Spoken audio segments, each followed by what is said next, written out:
And we are live with Hello. Tech Elevator. Hi, I have fantastic guests today. I'm so excited. We're going to talk about all the things that matter to EdTech startups and those that are building their empires in education.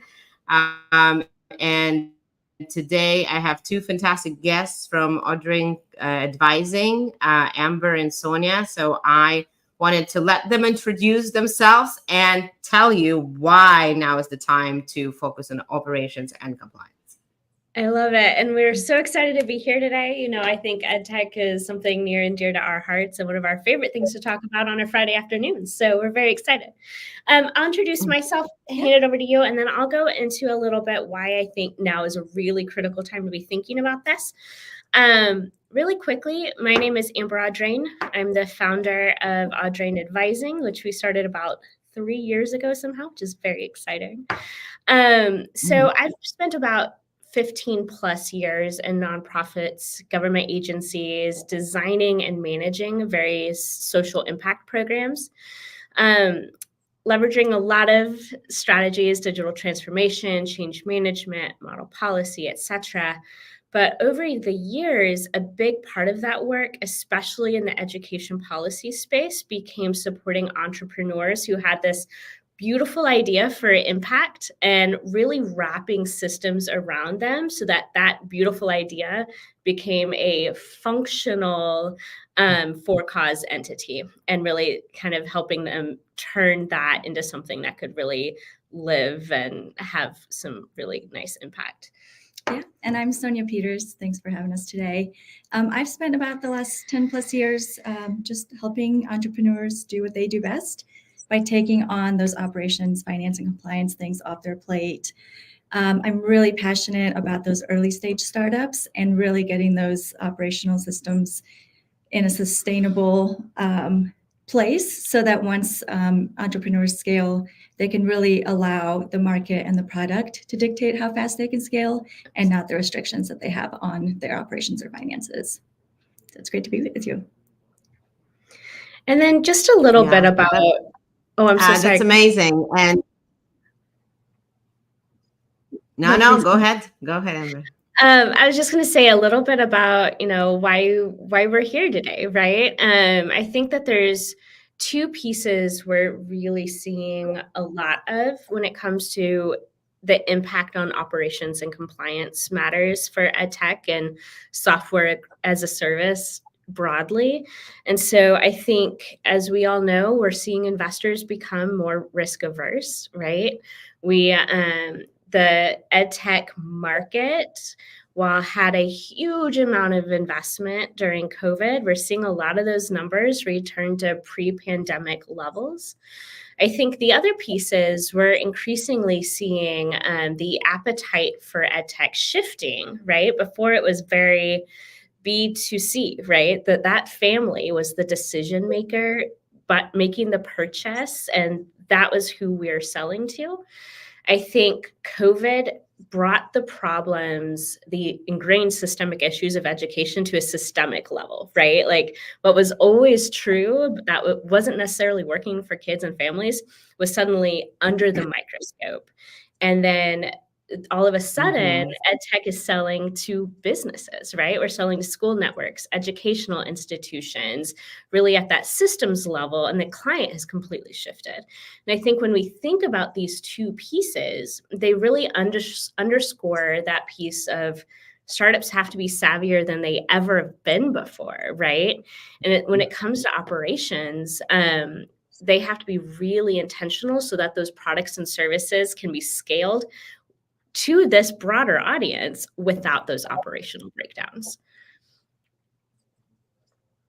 Yeah, absolutely. And I think that's a very important point because not that you should not be compliant, right, as the general rule, right? But on the consumer front, there is just more things you can get away with as a early stage startup than you can jumping through all the hoops and approvals and whatnot, right? When you start talking to school systems and school districts.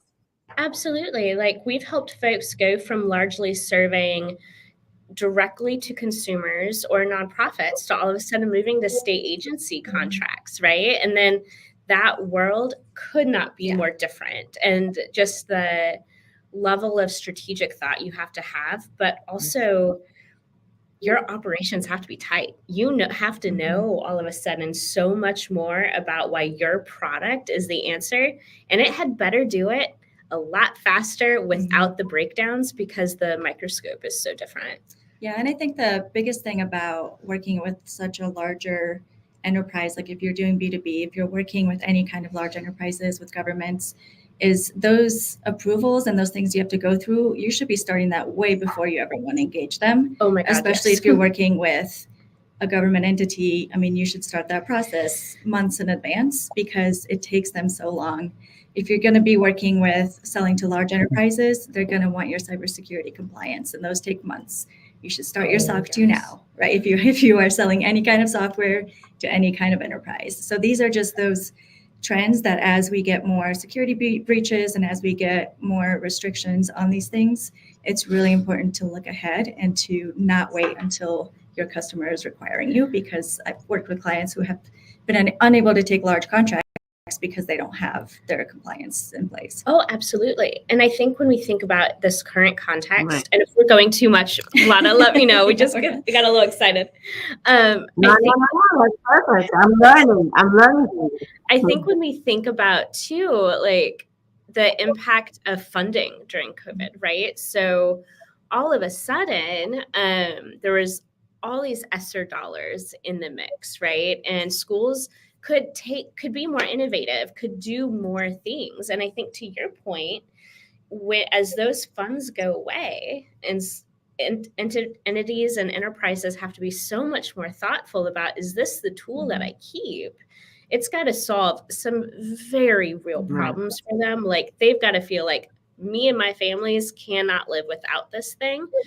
But you also better be very ready on the operations side of it, because it'd be so easy to be left behind once folks have to narrow those dollars and focus. Yeah. And I think I have an interesting sort of puzzle or question for you, where I would love your expert input. I spend most of my time mentoring very early stage founders, sort of from 0 to 1, right? Folks come to me when perhaps they have an idea, maybe first customer, first prototype.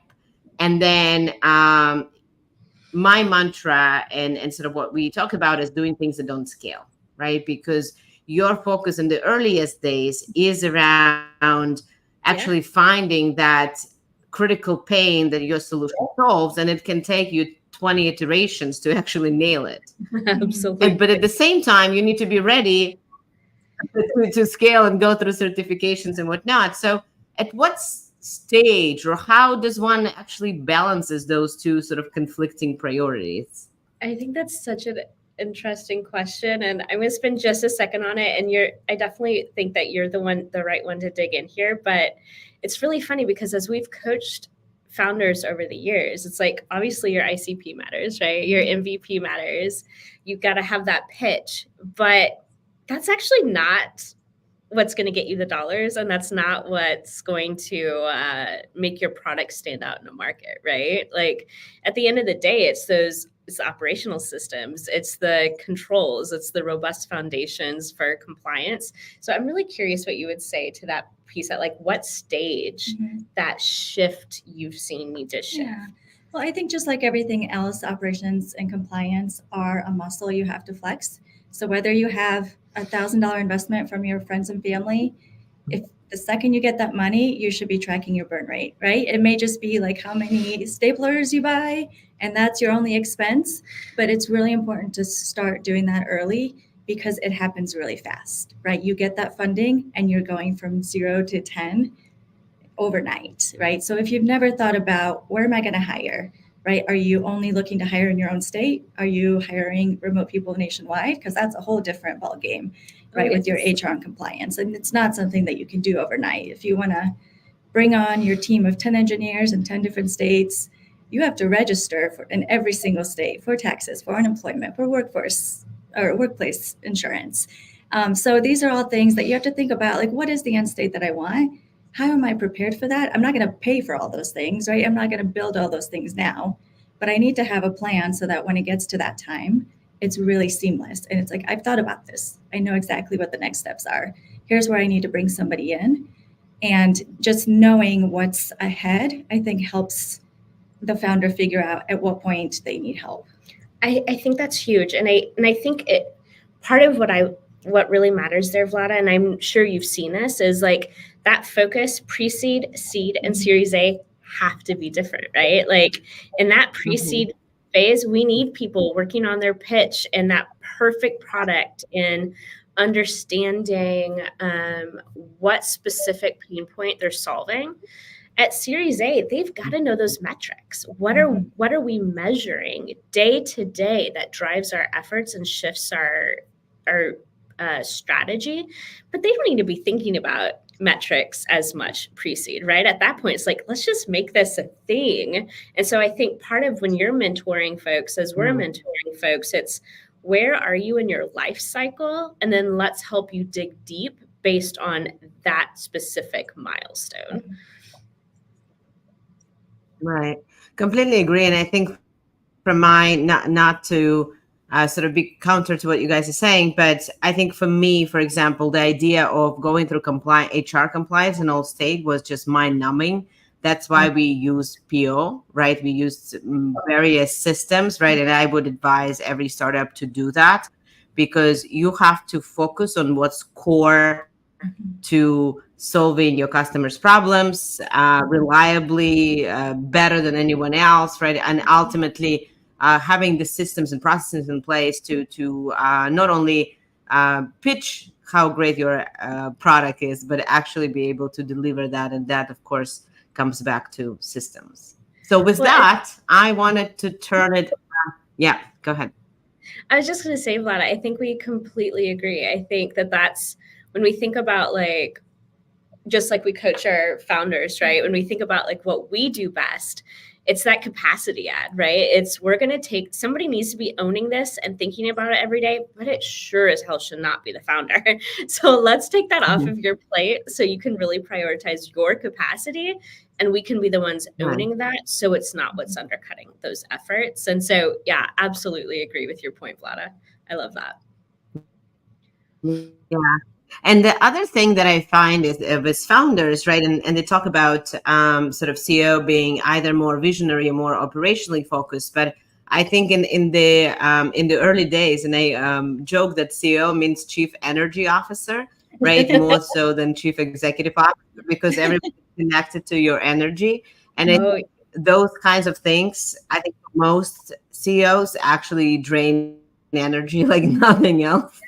So you definitely want to have the right folks on your side to stop that leak from happening. No one wants to be a professional wet blanket, right? And so like, how are you managing that balance between what has to be true and the energy and the morale, and how at the end of the day do you help folks remember, like, we're building something really freaking cool that's going to do amazing things on a social impact level, and some things just have to be true to get that right. And I think managing that energy and that like laser focus takes a really really critical partnership to get right. Yeah, absolutely. Well, with that, I wanted to turn to mistakes, right? Only people not making mistakes are the ones that are not doing anything. So the founders that we all work with, of course, it's part of the journey, right, to learn from that. But I would want the founders that are listening to us today to learn from mistakes of others that come before them, and really want to make it very practical so folks can come away with, hey, this is what you do instead. So maybe just to turn it over to you in terms of what is the number one mistake you are seeing folks make in sort of the operations compliance? Yeah, I Such think, a good question. Especially in this time where money is really getting tighter, it's not kind of the free for all of the past few years. I think founders a lot of times sort of don't understand how a VC firm is approaching and evaluating their business. VCs have a fiscal responsibility to their investors to make sure that that money is being used responsibly and with fidelity and for what it says, what you say you're going to use it for. And so there's a lot of times where I think you get to that fundraising stage and, you know, all these founders have the VCs have their due diligence processes.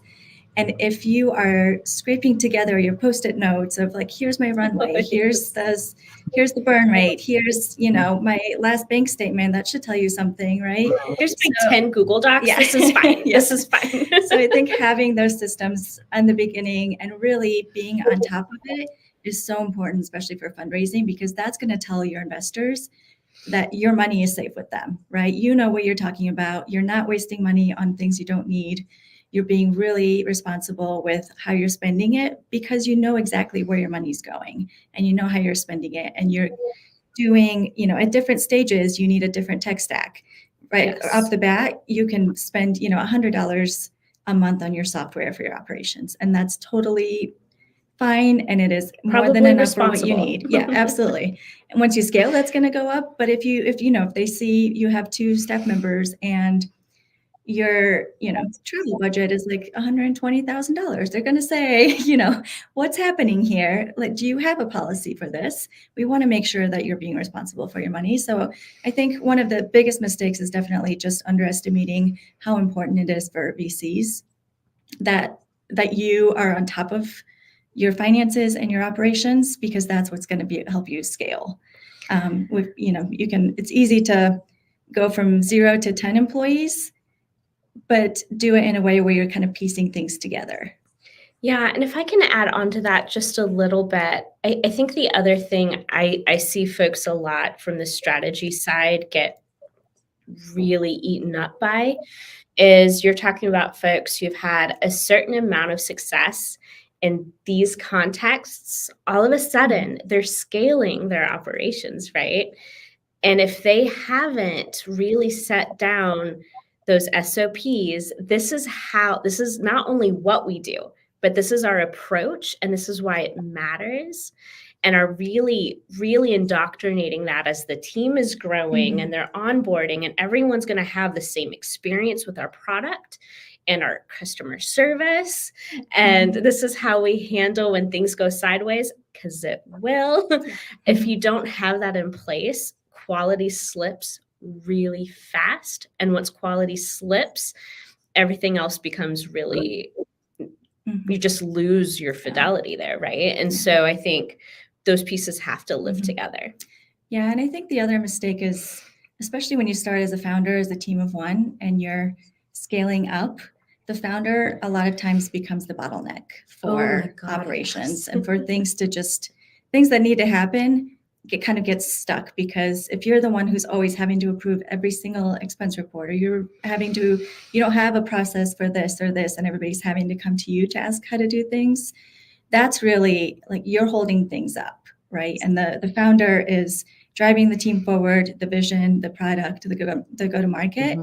And a lot of times they just become that kind of, the things just get stuck with them. And it's hard to give away that control at the beginning, right? This is your baby. This is the thing that you've probably been dreaming about for years and have worked so hard on. But there is that transition that as you scale from the operations piece in particular, what we see a lot is that bottleneck effect, because the founder doesn't really have a plan for slow releasing things. What is that purposeful delegation while, right, managing oversight of quality and that entire piece that matters so much, but it can't all be on one person, right? And Vlad, I think you know that well. Like, we've all mentored those folks where it's like, babe, you're trying to do too much and you are going to fail if you keep trying to do so much. Absolutely. And have you found that it's a process question or a mindset question, though? Is it something where many founders believe that they are? There's definitely some change management that goes along with this, for sure. I think a lot of founders really love the chaos and the kind of things are free and flowing and they can change daily. And that's great when it comes to ideas and when it comes to, can we do this with the product? Can we do this? But when there is always that tension between the systems and then the sort of like what makes startups so great, right? Is that flexibility. You don't have to go through all the red tape to get your ideas out there.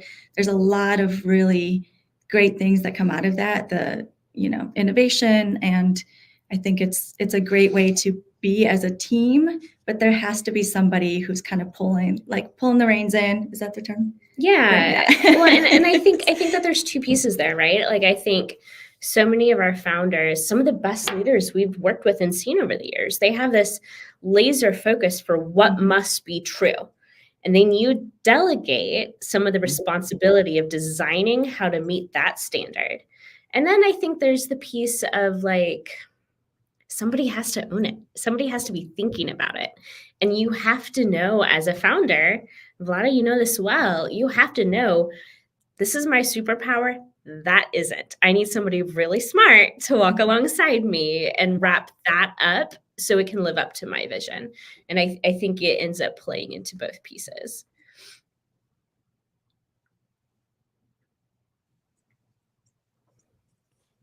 That's a great take on that for sure. And I think that's certainly something I see founders stumble on, and as they get early team members, they want to hold hands all the time, right? And I think there are certainly different approaches, but to that. But I think folks need to be able to make some mistakes. Yeah, absolutely. Sorry, I think we had some connection questions. No worries. No worries. Yeah. And I think it's an interesting thing though, right? Because some of the best entrepreneurs we've seen have failed at something, right? Like they know you have to have a certain tolerance for risk and failure to do this work. I think part of it is understanding, and it's really funny because we talk about this as a team a lot, like your team's going to drop balls. Which ones are glass? Which ones are plastic? Right? And like, if that is true, what are those non-negotiables? And I think every team, yes, paying taxes, that's a glass ball, right? And so really having that deep sense of that, I think matters. And the founder can't be in all of it, but they can kind of set that standard and that expectation. Yeah, that's fantastic, and I think we might have time for one more, maybe either a challenge that you see founders or face, or really sort of scaling now can take to beyond, of course, reaching out to Audrey and advising when dealing with operations, but one action that they can take to maybe audit what's wrong, or how do you even diagnose? Oh my gosh, yes. Yeah, I think the easiest way to think about it is if you handed the keys to your company and everything about it, what would you be embarrassed for people to see? Like, what would you be like, oh, maybe they're going to think this about that. Usually there's something. Could shove that one under the bed a little bit. Usually there's something, if you're not confident in it, you don't necessarily want to be out there and talking about it and sharing it. And I think that's a good first step to think about. Actually, I'm not really, it's going on, it's over here, but I'm not really confident in that. So I would say that's the first step. But I think the second step is just always looking 6 months ahead, right? So if in 6 months you want to have these massive enterprise clients, then you should be reading up now on best practices in SOC 2. Yes. If in 6 months you want to be working with, federal or state governments or police departments, you need to think about, getting your sole source letters approved, or, all those things that take so much time. And I think founders are very much in the here and now because things move so quickly. And so that would be my biggest piece of advice, is always think 6 months ahead And then do you have the systems in place to actually get there? What happens when you get there, right? It's like a blessing and a curse. Oh, You get yes. those clients and then you're like, oh, so now I have to do all these things that I kind of told them that we do anyways, right? Right. So When always do I think do? before. Yeah. Well, Right. and Yeah. we all know, right? Yeah. We've all There's seen that. nothing, yeah. And if you have Sorry, I think we had a delay. Go ahead. yeah, what I'm saying is, yeah, when you have sales team in particular, the last thing that any salesperson wants to hear is that they managed to sell something, and then now you cannot actually sign the contract because some of your back end wasn't ready, right? That's a really recipe for disaster, to motivate your sales team when they see the dollars and the dollars are taken away. Yes. Absolutely, it happens. And I think it's really interesting because I think like one of the things we always do with clients is that, to your point, like where do you want to be in 6 months? But sometimes folks need support to map out what it's going to take to get there, right? And whether we want to believe it or not, 2025 is around the corner. And Right. so one of the things we would really suggest is spend this quarter being really thoughtful about your operations and compliance systems. Are they truly ready for scale? If you don't know the answer to that question, you need help. You need people to wrap around you, right? Like, where will your product or service really face risk as you're trying to prove that value proposition to your funders and your buyers, right? And then, is this something that you want your team focusing on? Or is this something where you need to add capacity through outside partners in order to really manage that risk profile and have someone to own where you want to be 6-12 months from now, so that it doesn't have to be what the founder's carrying every day?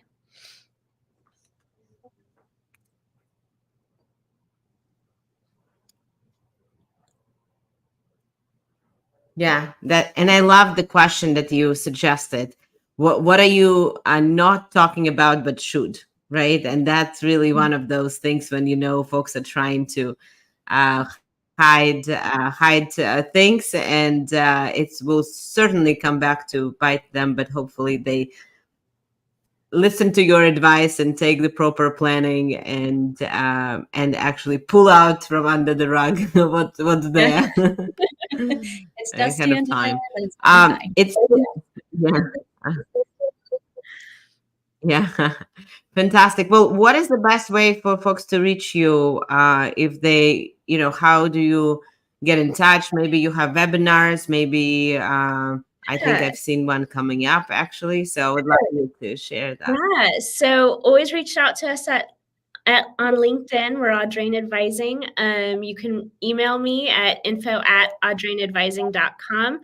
We are very actively growing our startup operations portfolio, and just really excited to wrap around folks who are trying to do incredible work and need someone to own and add capacity to some of those operational pieces.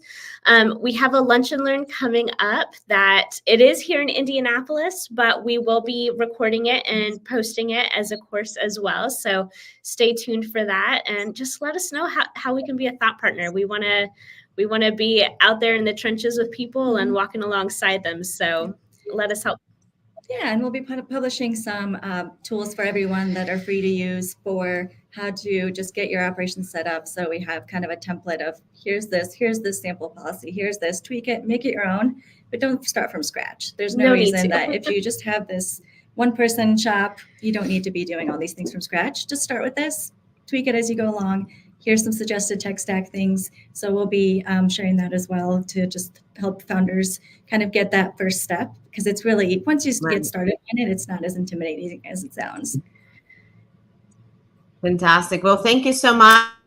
I'm glad that we got this information out there to EdTech founders in particular, and really they got to learn from some of the mistakes. I, for one, when we just met on initial intro call, was really impressed by your passion for education. I think that's certainly a critical part of success and partnership. As you know, I was building my team. I had many educators on my team, and certainly passion for education is such a huge part of the sort of culture fit. So I'm excited for you guys to partner with many more startups and help them scale successfully, fundraise successfully, and ultimately have the impact that they set out to achieve in the world. Yes. Yes. Absolutely. Thank you Love so it. much for Thank you having so us. much. It's been really Thank lovely.